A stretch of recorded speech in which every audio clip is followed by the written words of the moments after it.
것을 종종 말합니다. 여러분은 행복을 정의한다면 뭐라고 정의할까요? 사전에 정의한 것 말고 여러분 스스로 나에겐 이게 행복이야, 나는 이게 행복인 것 같아. 아마 나름대로 행복에 대한 정의를 하고 살지도 모릅니다. 각자 다를 수 있고요. 사전에는 제가 네이버를 검색해 보니까 이렇게 정의를 했더라고요. 생활에서 충분한 만족과 기쁨을 느끼어 흐뭇함. 이게 행복에 대한 정의더라고요. 충분한 만족과 기쁨을 느껴서 흐뭇한 것, 흐뭇한 것, 이게 행복의 정의입니다. 뭐 그런 정의를 가지고 우리의 행복을 얼마든지 논할 수가 있을 겁니다. 근데 우리가 신앙인으로서 한번 생각해 본다면, 과연 우리가 예수 그리스도를 믿는 믿음을 가진 자로서, 하나님을 섬기는 자로서 우리가 가지는 행복관이 정말 저런 사전에 정의되어 있는 그런 행복관과 같을까도 한번 좀 생각해 봐야 되겠죠. 왜냐하면 사전이나 이 세상에 떠도는 많은 이야기들은 대부분이 하나님 없이 만들어진 이야기거든요. 그렇잖아요. 근데 우리는 달라요. 세상 시민이기보다도 천국 시민, 하늘 시민으로 살아가기 때문에 하늘 시민이 가진 가치관이 무엇인가가 사실은 우리 삶의 주도권을 잡고 이끌어가야 돼요. 그러기에 우리 그리스도인들은 말이죠, 너무 세상 사람과 같은 레벨을 맞춰서 사는 거 별로 그거 마땅한 건 아닙니다. 왜냐하면 그들이 바라보고 그들이 추구하는 건, 한번 생각해 보세요, 하나님이 없어요. 하나님이 존재하지 않는 기쁨, 하나님이 존재하지 않는 행복, 하나님이 존재하지 않는 만족, 그런 것들이 세상 사람들이 가지는 정의다 말이죠. 달라요. 예수님께서 말씀하신 것처럼 너희는 좁은 문으로 들어가고 좁은 길로 가라 그랬어요. 왜? 넓은 문, 넓은 길은 많은 사람이 가는데, 많은 사람이 간다는 것은 결국은 하나님이 없다는 뜻이단 말이에요. 그래서 하나님이 원하시는 그 길은 세상 사람들은 가려고 하지 않아요. 그러니 좁은 길이고, 좁은 길이지만 결국은 영광의 길이다. 그러나 많은 사람이 가는 그 넓은 길을 갔다가는 마지막은 주님 뭐라 하셨어요? 멸망이라고 그랬거든요. 저와 여러분이 그리스도인으로 살아간다면 그리스도인의 기준, 그리스도인의 가치관, 그리스도인의 행복관을 가지고 살아가야 된다는 말씀을 드리는 겁니다. 어떤 사람은 돈에, 어떤 사람은 권세에, 어떤 사람은 사랑, 이런 것들에 행복을 두는 분들이 많이 있어요. 어떤 사람은 내가 자기 가진 돈을 정말 어떻게 쓸 것인가, 유용한 데에 쓰는 거기서 얻는 만족, 행복이 있다 그래요. 어떤 사람은 돈을 버는 것에서 행복을 느끼는 사람도 있다 그러더라고요. 남녀 간에는 사랑을 통해서 행복을 느낀다, 그런 사람도 있지 않습니까? 어떤 사람도 그래요. 내가 원하는 것이 이루어지는 것, 그리고 그 원하는 것을 위해서 힘있게 달려가는 삶 자체를 행복으로 여기는 사람들도 얼마든지 있더라고요. 다양한 행복에 대한 생각들을 가지고 그렇게 살아가는 사람이 있으리라 생각되어집니다. 우리 이렇게 한번 생각해 봅시다. 그것을 위해 살다가 그것을 위해 죽을 수 있다면 여러분 그거 행복 아닐까요? 이런 말을 하는 사람이 있어요. 사람은 죽을 만큼 사랑하는 대상을 만나거나 죽을 만큼 좋아하는 일을 만나면 행복하다. 내가 그 사람 만났으니 죽어도 좋다. 내가 그 일을 했으니 죽어도 좋다. 그런 말이 있다라고 하더라고요. 이런 사람이 행복하다는 말을 하는 거죠. 저는요, 그게 틀리다, 맞다, 이것보다는 일리가 있는 말이구나. 일리가 있는 말이구나. 자, 그 말에 누구를 한번 적용해 볼까 싶으면 바울을 적용해 싶어요. 바울. 정말 바울은 말이죠, 죽을 만큼 사랑하는 대상을 만났어요. 예수 그리스도시거든요. 그는 그가 죽을 만큼 사랑하는 일, 그걸 만났어요. 복음 전하는 일이 있거든요. 이것 때문에 바울은 두들겨 맞고 오늘 이 빌립보서를 로마 감옥에서 기록했어요. 그럼에도 불구하고 빌립보서의 별명이 환희의 서신, 기쁨의 서신이에요. 여러분, 감옥에 갇혀서 뭐가 그래 기쁩니까? 뭐가 즐겁고 감사해요? 그럼 바울은 기쁘다, 감사하다 하고 있어. 왜? 자기가 사랑하는 대상, 자기가 사랑하는 그 일 때문에 갇혔기 때문이거든요. 만약에 여러분, 바울이 말이죠, 죄 짓고 남에게 해코지하고 남의 것을 훔치고 강도짓 하다가 감옥에 갇혔으면 나는 기뻐하고 기뻐하노라 어울리지 않잖아요. 그러나 그가 그렇게 사랑했던 주님, 그 주님을 위해 살다가 그 주님의 일을 하다가 감옥에 갇혔으니 자기는 오늘 본문에 말해요. 자기는 사실은 주님께 빨리 가고 싶대요. 죽고 싶다는 말이에요. 이 죽음도 허무한 죽음, 비관적인 죽음, 그런 죽음이 아니라 자기는 정말 기쁘게 주님이 계신 그 천국에 빨리 가고 싶대. 그렇지만 이 땅에 있는 것도 좋은 것은 너희들 때문이다. 바울은 자기를 위해 살지 않는 존재였어요. 주님을 위해, 주님께서 맡겨주신 그 양떼들을 위해 살아가는 그 삶에서 진정한 행복과 삶의 가치관을 여겼던 사람이란 말이에요. 바울은 예수님 만나기 전과 예수님 만난 이유가 극명하게 구분되는 사람입니다. 그가 예수님 만나기 전, 그도 사명이 있었어요. 예수 만나기 전 사명도 있었고 예수님 만난 이후의 사명도 있었어요. 참 아이러니한 것이 있어요. 그가 예수님 만나기 전에 가지고 있던 사명은 이 땅에서 예수 믿는 자를 사라지게 하는 것이었어요. 예수 믿는 자를 사라지게 하는 것. 예수라고 하는 존재, 십자가에 달려 죽었던 자기 민족의 원수와 같은 그 사람을 믿고 추종하는 사람들이 이 땅에서 사라지는 것. 그 사라지는 일에 자기 한 몸 던지며 사는 거죠. 그게 예수 믿기 이전 바울의 모습이었습니다. 어느 날 다메섹에 그런 예수 믿는 자들이 있다는 소식을 듣고서는 대제사장으로부터 공문을 받죠. 잡아와도 된다는 공문이었겠죠. 이 공문을 들고 일행과 함께 다메섹을 향하여 달려가지 않습니까? 그때 다메섹을 향해 달려갈 때 그 바울의 표정, 그 바울의 모습, 성경 뭐라고 기록한지 아세요? 위협과 살기가 등등하여 그랬어요.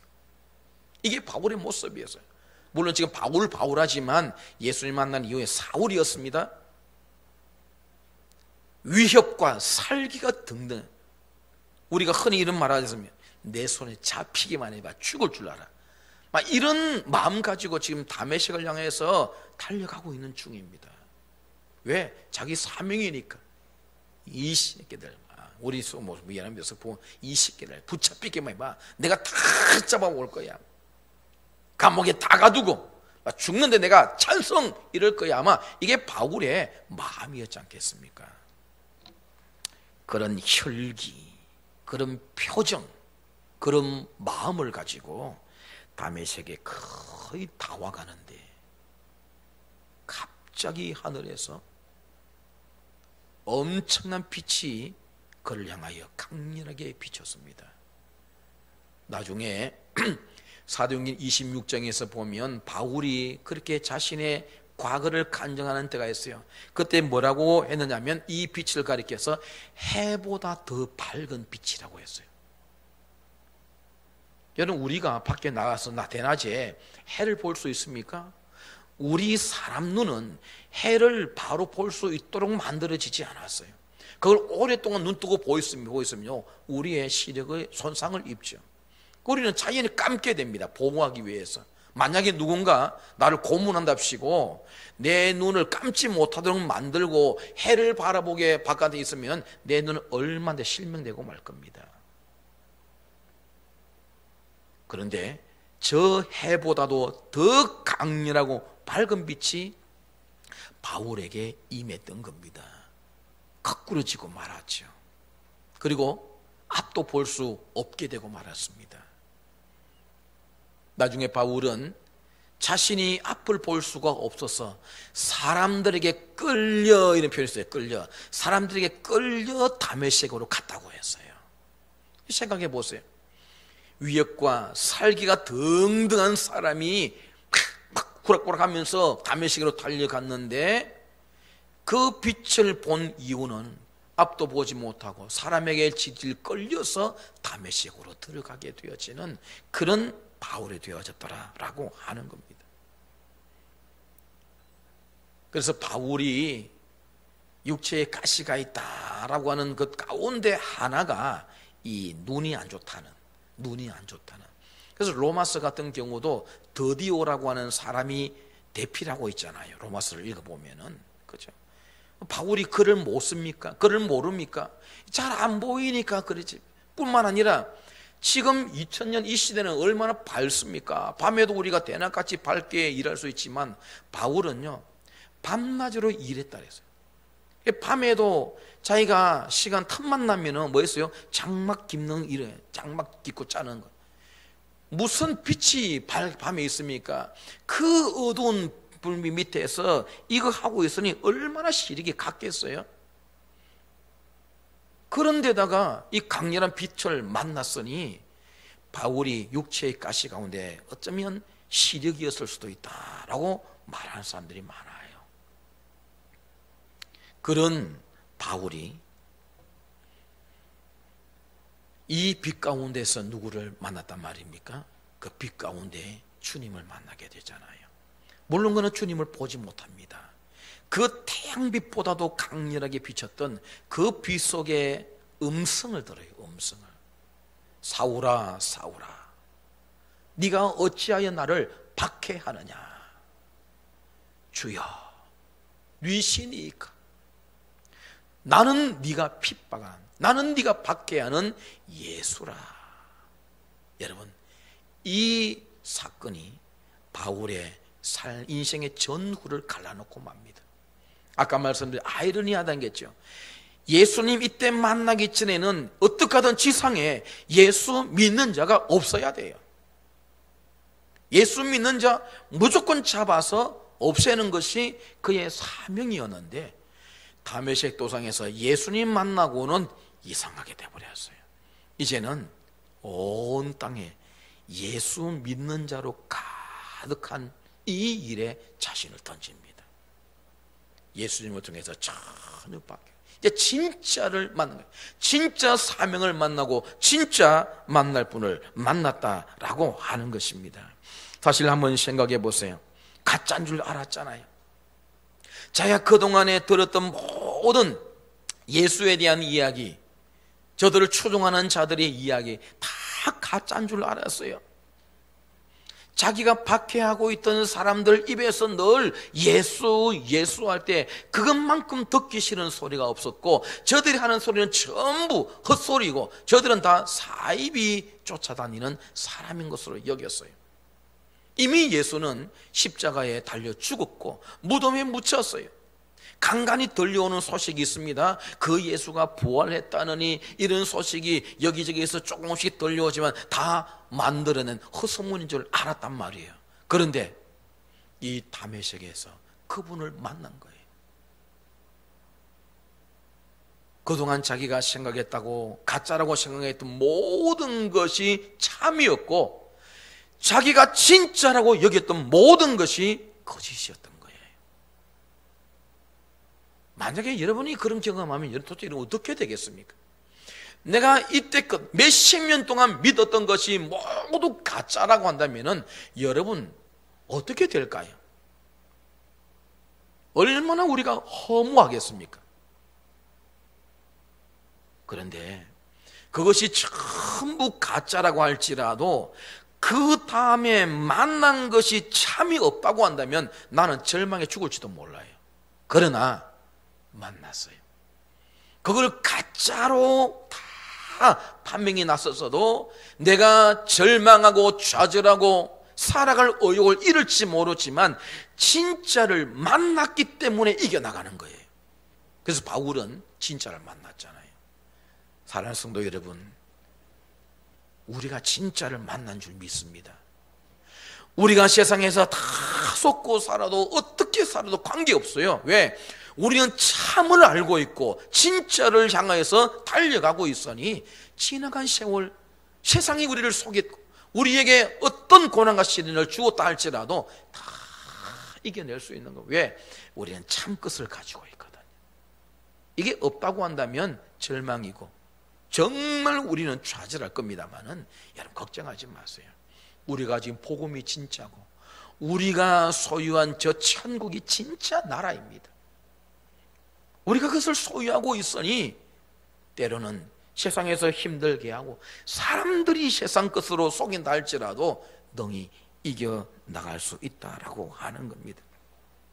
바울은 이런 적이 있습니다. 사도행전 20장 24절을 보면 이래 말해요. 내가 달려갈 길과 주 예수께 받은 사명 곧 하나님의 은혜의 복음을 증언한 일을 마치려 하면 나의 생명도 조금도 귀한 것으로 여기지 아니하노라. 저는 이런 말씀을 읽고 묵상할 때마다 진짜 바울 행복한 사람이다. 왜? 그는 진짜를 만났거든요.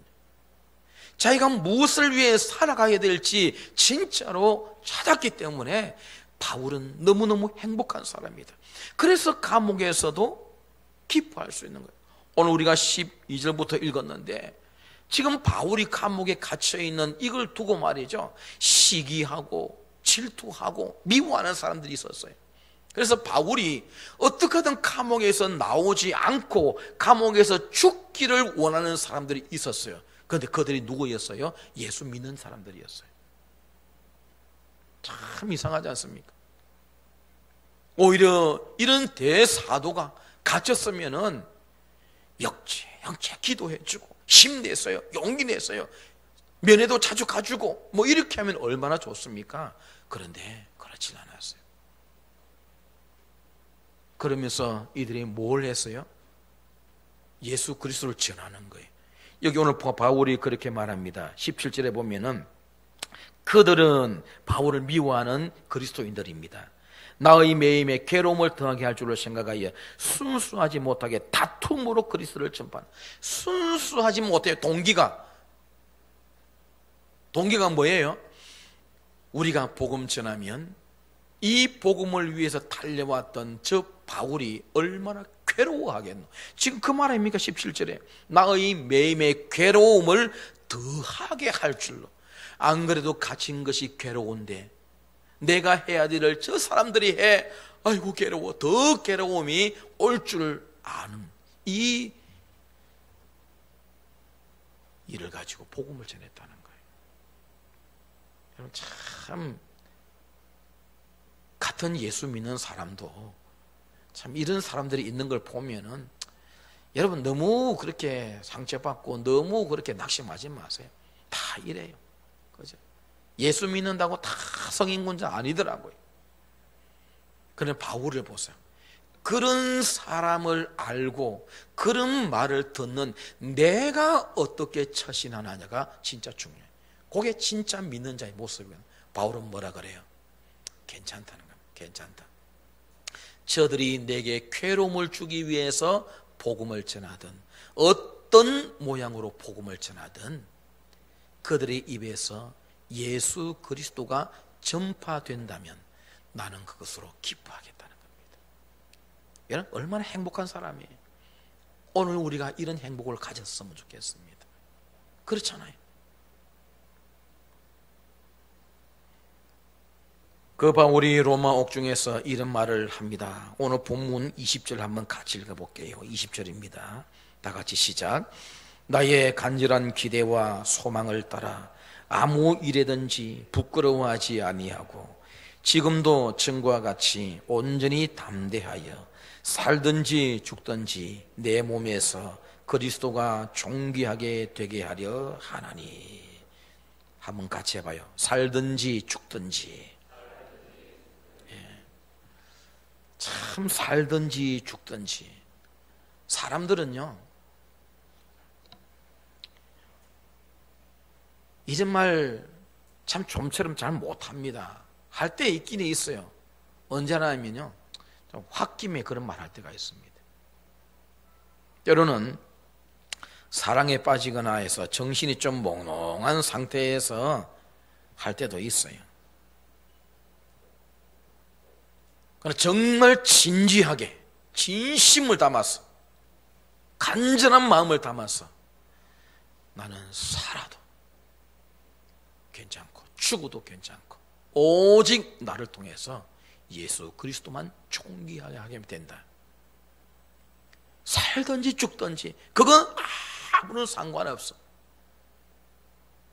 단지 예수 그분만이 나를 통해서 존귀하게 높여지고 드러나면 돼라고 하는 이런 말. 여러분 삶의 정확한 목표를 찾은 사람, 저는 정말 행복한 사람이라고 여깁니다. 그런데 우리가 사실 그런 사람이 돼야 돼요. 바울처럼 말이죠. 여러분은 바울처럼 누군가를 위해 살다가 누군가를 위해 죽을 수 있는 그런 목표가 분명히 있습니까? 아이를 가진 부모님들은요 어릴 때 그래요. 아이들이 아주 갖는 어릴 때 얼마나 사랑스럽고 예쁘고 귀엽습니까? 그 아이가 자라는 걸 보면서 부모는 그런 마음을 야, 엄마 아빠는 너를 위해서 모든 걸 다해 줄 수 있어. 엄마 아빠는 너를 위해서 죽을 수도 있어. 자라나는 예쁜 아이 보고 그런 말을 합니다.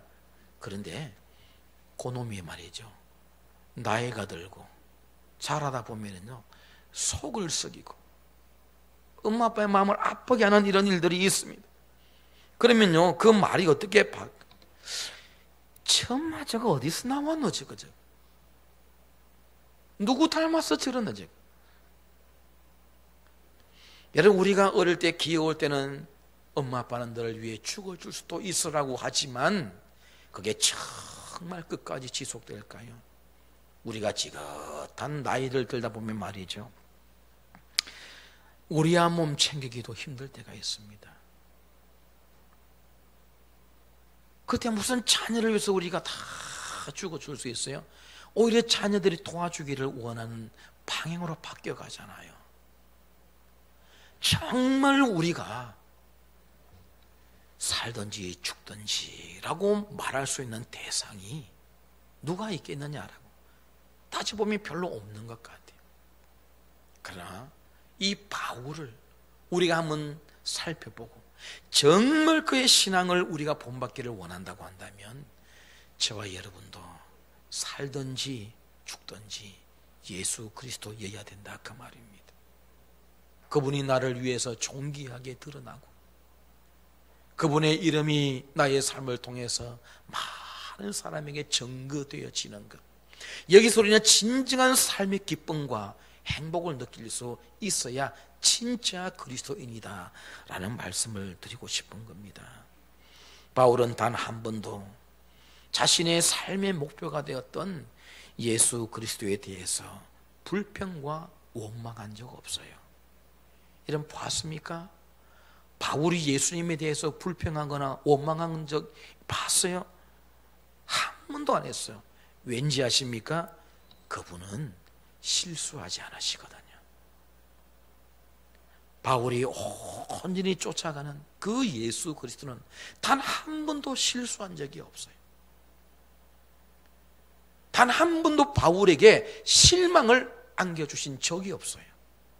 단 한 번도 바울을 배반하신 적이 없어요.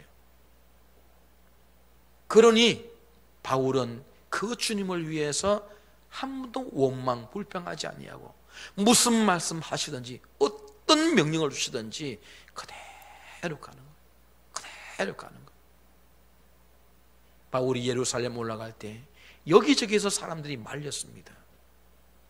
여기저기서 말렸어요. 그러나 바울이 받은 사명이 있잖아요. 복음 전하는 사명.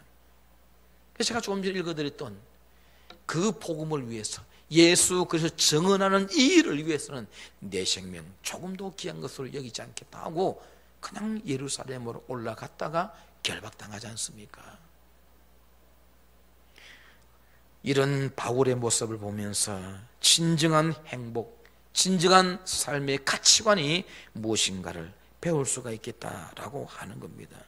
여러분, 사실 그래요.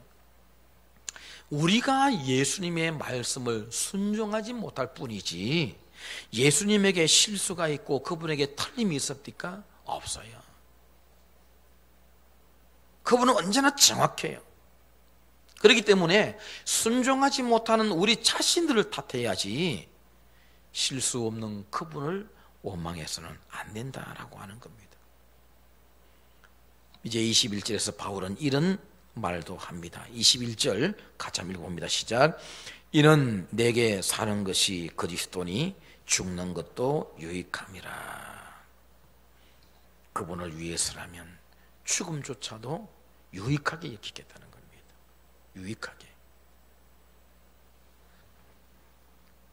바울의 이 고백에 오늘의 우리의 깊은 묵상이 있었으면 좋겠다는 말씀을 드리고 싶습니다. 지금 내가 살아가고 있는 이 나의 삶에 내가 주인으로 살고 있는지, 주님이 진정 주인으로 살고 계신지 진지하게 묵상해 보자는 말씀을 드립니다.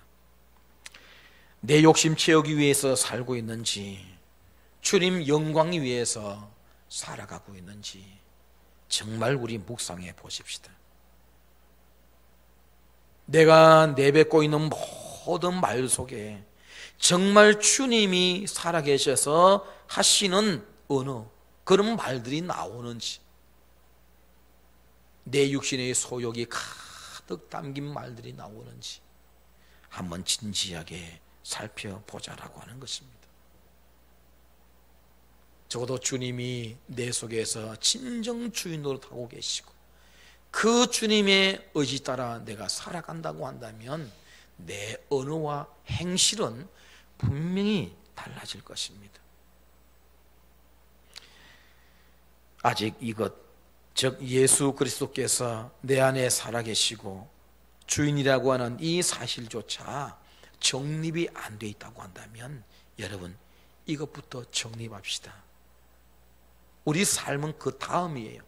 이게 정립이 안 됐는데 어떻게 우리가 주님이 원하시는 삶을 살아갈 수 있겠어요? 내 속에 사시는 분이 예수 그리스도시다. 갈라디아서 2장 20절에 그런 고백을 하지 않습니까? 그런즉 이제 내가 사는 것이 아니요 오직 내 안에 그리스도께서 사신 것이라. 정말 주님이 내 안에 살고 계신 이 사실부터 정확하게 정립해야 돼. 그 다음의 삶이란 말이에요.